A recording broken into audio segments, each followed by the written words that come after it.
everybody. Namaste. It's Dr. Bella Jade Michaels here out in nature again, and I have a dear friend with me who has been insightful enough to ask some questions today. I said I really love it when a direct question is asked to me because then I can just really open and receive a learning in myself as well. So I'm going to turn this over right now to my friend to ask his question. Thank you, Dr. Bella. I appreciate it. Absolutely. My question is this. Number one, I have heard the term shadow work before in my research and through my journeys of spiritual awakening. Okay, yes. Specifically, what is shadow work? Okay. And my second part of that question is, how do I understand and how do I know that shadow work is working? Okay, great. So your question is, one, what is shadow work? Perfect question. And your second question is, how do I know if the shadow work is working? So I do have, if anybody's been following me, I do have these tools and resources that I find are the best things that I can use to blast through challenges. Okay, those are the things that you're like when the affirmations feel like they're not really sinking in, or you're feel like you're working on the manifestor principle and things aren't really working. What's happening is deep down in our subconscious, we have so much we've gone through. We have so much we've experienced through life, and we don't remember all of that. And so either our body has several different ways of telling us that things are kind of amiss deep within us. It shows up as signs of illness. It shows up as discomforts in the body and pain. And when things aren't going well in the life, like there's still a lot of resistance and difficulty, shadow work is one of those things that we go to. Now, shadow work in itself is so powerful because what you're doing essentially is you come into a meditative state. So you come from your alpha and you move into your theta. When you're in that meditative state, you're taking about 5 deep, good breaths to be into your center.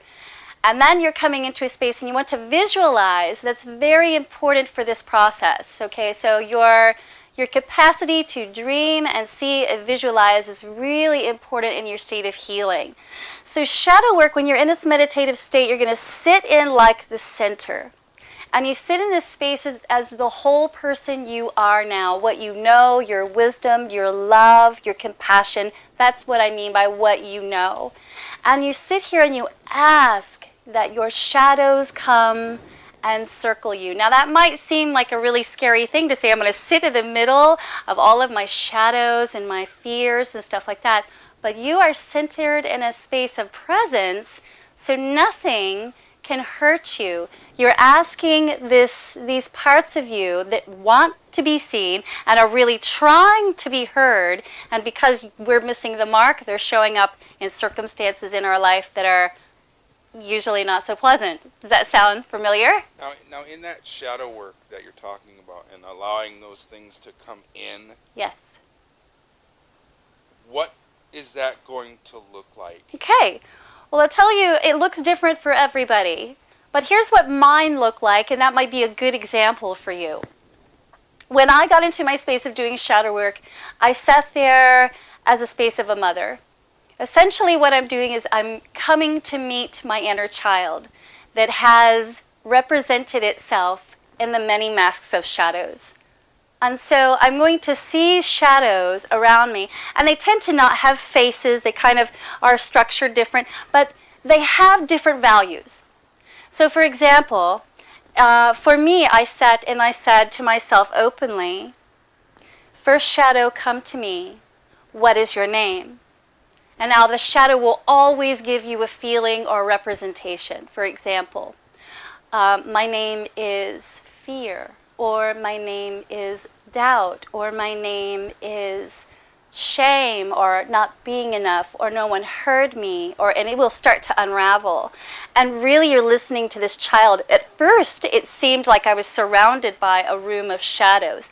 But as I asked this inner child to come and talk to me, that this was a really safe space for it to connect with me because I was no longer being harmed. I was no longer going through these issues. In the early stages of trauma, I no longer needed to be in that space. I could open to receive that part of me that was still hurting and say, come and show me what it is you need for me to hear. And so they start out coming as, I'm the lonely one, or I'm the sad girl, or I'm the fat kid nobody liked. Do you see what I'm saying? So the shadows are going to be representing parts of you that I am the fear of rejection. I am the fear of not having a great quality of life, or I'm scared I won't be enough. And you are literally just saying, come to me. And you are embracing the shadow with love. You're saying, come in, let me wrap my big arms around you and say, I've heard what you needed to say to me. And you thank these parts of you.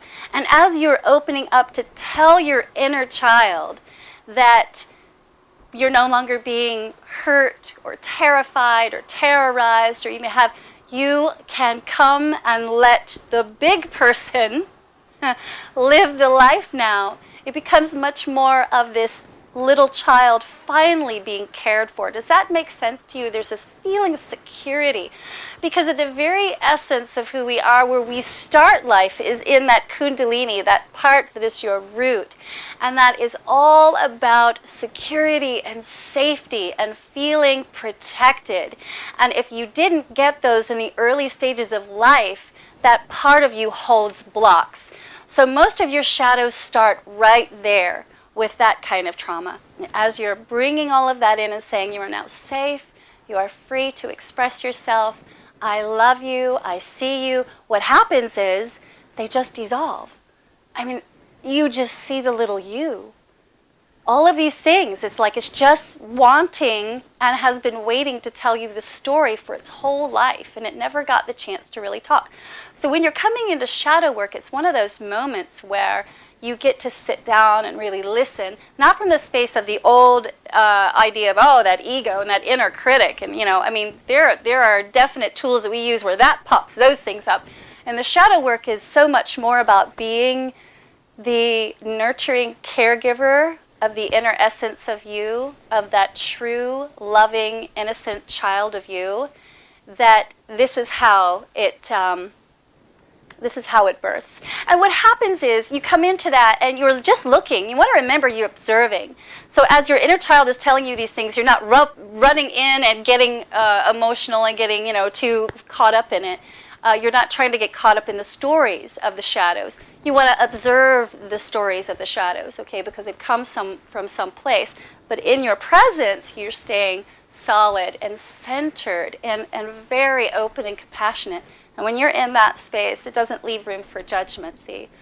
And those shadows dissolve. And what happens is you feel instantly lighter. So now we're coming into that second part of your question. How do you know it's working? In the middle of your shadow work, they will feel an immense amount of lifting and clearing. You will feel like you've just grabbed a hold of little you, rolled that into your heart, and that has become a part of you. And those things that scared you and worried you are gone. There's a safety and security. So you've literally healed those spaces in your shadow work that deal with not enoughness, lack of all of this sits in your first three chakras, where you are, you're cemented in your security. And then who you are as a person, your identification sits right here. And then how you feel about the world sits up here. And these all come at different stages of your life. And those get cleared very, very quickly and go straight up into the heart. And then through your visionary cortex up here, and then it comes out. So when you leave the shadow work, there's this feeling of, finally. Waiting for that forever. And you can do it as many times as you need to, because now this is a conversation between you and that inner child, that inner self. It's no longer like, let's come out and meet our demons. We now know how it works. So in the beginning, that's really what it is. I hope that was helpful for you. That I don't want you to get into shadow work thinking that it's some kind of terror, where you're going to be surrounded by your shadows and they're going to eat you alive. That's actually not true. once you come to look at them, you see they all have one face. They all have the face of fear. They all have the face of uncertainty or doubt. And all of that can be embraced and loved by that whole part of you. And so shadow work literally clicks it in that way. It really drives into honoring and loving and really loving that part of you that just was suppressed or didn't get heard and needs to have a voice. And what you'll find is a lot of your headaches or your ailments or your pains, they start to disintegrate as you feel that these things were held into the body. That shadow work was like, it no longer needs to be here. We can take that and let it go. So, any more questions? I understand that, shadow work is a part of your process, that of the system that Right. you've developed. Do you recommend people who are experiencing this or going through the steps or going through transition, do you recommend people doing shadow work on their own or using some sort of guided meditation? Yeah, great question. So you wanted to know, in case you didn't hear, is it recommended to do shadow work on your own, especially if you're new time, if this is a new beginning for you, or should you seek out to get some kind of guided meditation? For me, I went through my first shadow work guided, fully guided in a meditation with music. I do highly suggest that for a couple of reasons. One, when you're getting into shadow work, your mind is very busy, very amped up, and it's going to sometimes be hard for you to direct what's going on, to kind of sit into a space and see what's happening around you, to get into that 360-degree surrounding of where you are surrounded and can be in a space of listening. I did Christine Breese, and because I went through the university there at UMS, and that was spectacular. With UMS. With UMS, yes. UMS is the University of Metaphysical Sciences. Sorry. Where are they located? They're in California. Okay. Yes, yeah. So, having done that, Christine Breese really got into how to the dynamics of shadow work and be guided so that it didn't become confusing. That's what I do as well. I find that talking you down into a space where you can relax and understand what's happening and making sure that you feel safe is a really good way to start it. Once you've done it, however, and you're aware of how to do it, once you've done it that way, you can put on binaural beats, hemisync, that kind of thing, and you put those headphones on, or you get into a meditative space, and then you can go ahead and do it yourself. I'm really big on listening to the music that syncs up the brain, because we are primarily left brain dominant. We're lopsided. So I do feel that sound helps a lot in shadow work as well. It's just an extra component. I mean, if I'm going to give you sneakers to run in a marathon, I'm not going to go to the Five and Dime and get you sneakers. See what I'm saying? I'm going to go to the sporting goods store and get you the best sneakers there are. So if you're going to do shadow work, I'm going to tell you the absolute best way to do that. And I'm going to ensure that your outcome is very, it actually moves and changes you. So do this as a guided meditation. I do them. I'm not the only one who's done shadow work, though. Debbie Ford, the late Debbie Ford, had a whole thing on shadow work as well. So there are some guided meditations you can seek out, probably free on YouTube. You can most definitely work with me in particular with shadow work if that's what you want to do. And if you are interested in really amping that up for yourself. And so what I mean by that is that when I just decided to sit down from the moment of when my epic drop point happened in my life, and when I sat down and I said, well, over the years I've taken a look at what really worked and at what levels I really needed those. And I know that a lot of people would like to say that conscious awareness kind of happens like that, you know, and some people they do. That my teachers got to be in spaces with their gurus where bang, it happened and they had a flash in a moment. There was insight. But for most of us, it is a process of revealing and uncovering by steady, consistent practice. Understand? So in the beginning, I want you to understand there is effort. Don't listen to people that are telling you this is effortless. At this stage, there's a lot of effort going into being consistent, doing your affirmations, saturating. That means learning every day, getting some wisdom every single day, and putting that into action. And because you're hardwired to work against your natural nature, you're going to have to pour a lot of effort into actually changing the structure of your brain by thought. Okay, so recognize that in the beginning. The tools I created were because these spaces, when you're first working to move into consciousness, I felt was like an initiated phase, okay? It's like the stage of the initiate.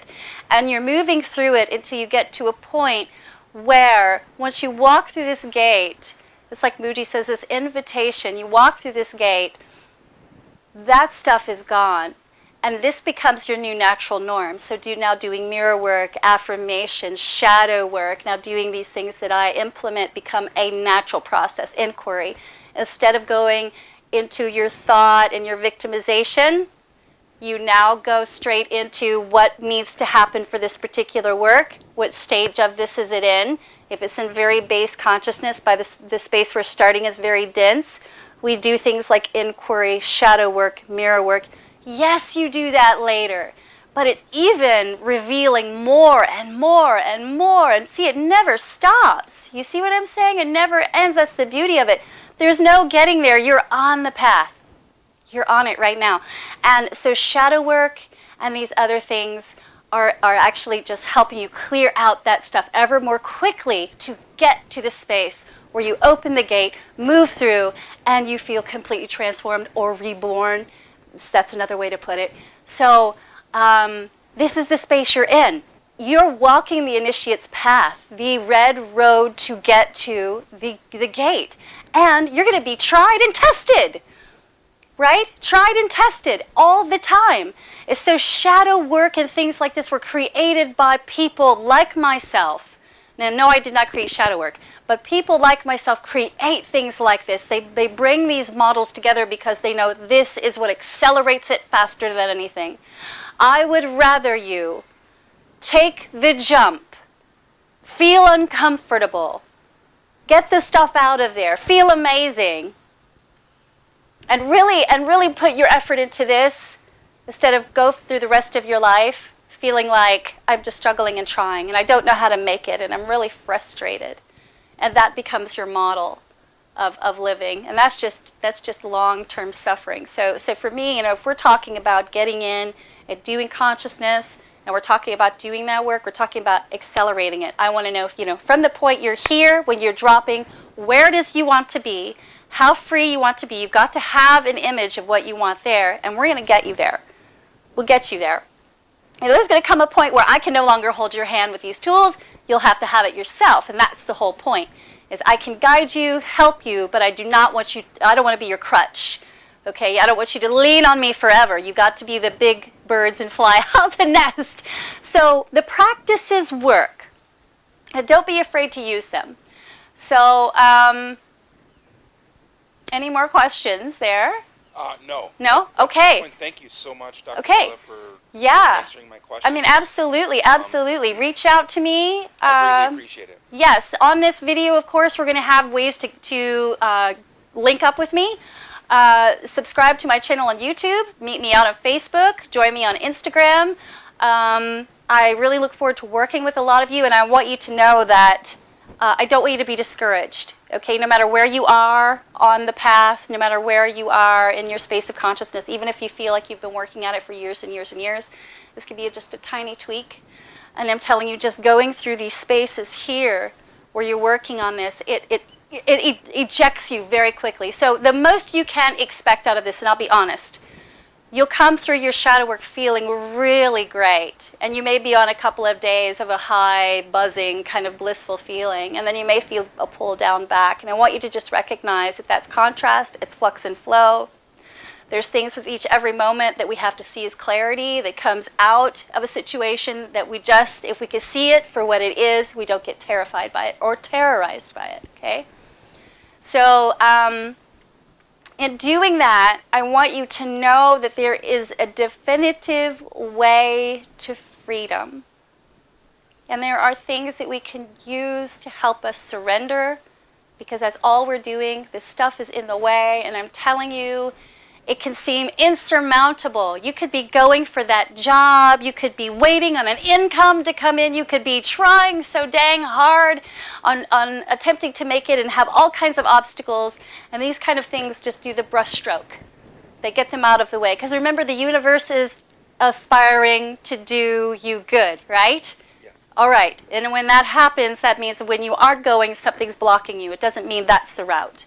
That means there's a shadow in the way, or there's a redirect, or we just want to be able to focus on how we can get there, staying focused in the present, completely happy in our space now, because that's all that exists. Okay? So thank you so much for joining me. I'm going to have to wrap it up because we're getting beat up by mosquitoes out here. But it was a beautiful day. It is so wonderful to talk to you guys. I really do want to work with a lot of you. I want to see your transitions through this. Mine were really epic, I will tell you. Mine were, and they could come with some shocking abrupt of emotions. Sometimes you could go into a space where you're just crying. No, that's normal. Just get it out of you, feel it, and then let it go. Let it, Mother Earth have it. Mother Earth can take it. She could take your emotions. You can ask her to give back and remind you of who you are. Remind you of why you're here, because we really do lose sight of it. Okay, this is Dr. Bella Jade Michaels saying, I love you, stay beautiful, stay strong, be you. Till next time, namaste.